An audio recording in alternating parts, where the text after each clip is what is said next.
రెండు విషయాలు కలిస్తే అమృతం తయారవుతుందా అని చెప్పి ఆలోచన చేయమని అడుగుతా ఉన్నా.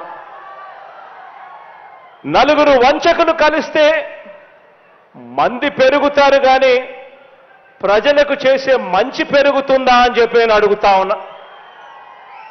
ఆలోచన చేయమని చెప్పి నేను మిమ్మల్ని అందరినీ కూడా కోరుతా ఉన్నాను. ఒకరేమో పిల్లనిచ్చిన మామ,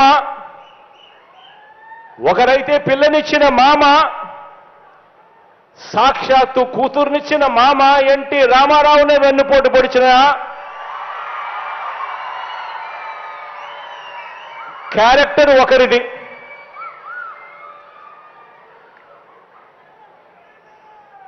ప్రతి ఎన్నికల్లోనూ ప్రజలకు రంగురంగుల మేనిఫెస్టో చూపిస్తారు. ప్రతి ఎన్నికల్లోనూ ఆ తర్వాత ఎన్నికలు అయిపోయిన తర్వాత ప్రజలను మోసం చేస్తా ఉన్నారు.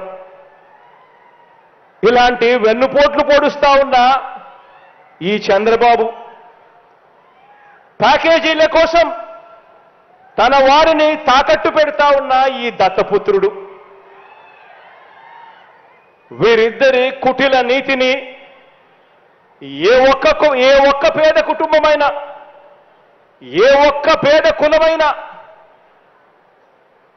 వారి వల్ల ఎప్పుడైనా ఎదిగిందా అని అడుగుతా ఉన్నా. ఎదగగలుగుతుందా అని చెప్పి కూడా ఆలోచన చేయమని అడుగుతా ఉన్నాను.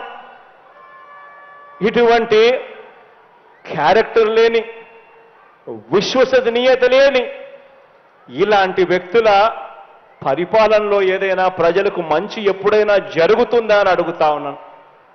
ఆలోచన చేయమని అడుగుతా ఉన్నా.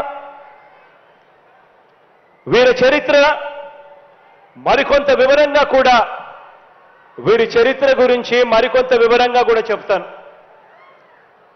చంద్రబాబు ఈ మనిషి వయసు 75 సంవత్సరాలు. 14 సంవత్సరాలు ఈయన ముఖ్యమంత్రిగా పనిచేశాడు. 3 సార్లు ముఖ్యమంత్రి అయ్యాడు. మరి 14 సంవత్సరాలు ముఖ్యమంత్రిగా పనిచేసిన ఈ వ్యక్తి, 3 సార్లు ముఖ్యమంత్రి అయిన ఈ వ్యక్తి మరి కేవలం 4.5 సంవత్సరాలు పరిపాలన చేసిన మీ బిడ్డతో ఢీకొడుతున్నాడు. మరి మీ బిడ్డతో కేవలం 4.5 సంవత్సరాలు పరిపాలన చేసిన మీ బిడ్డతో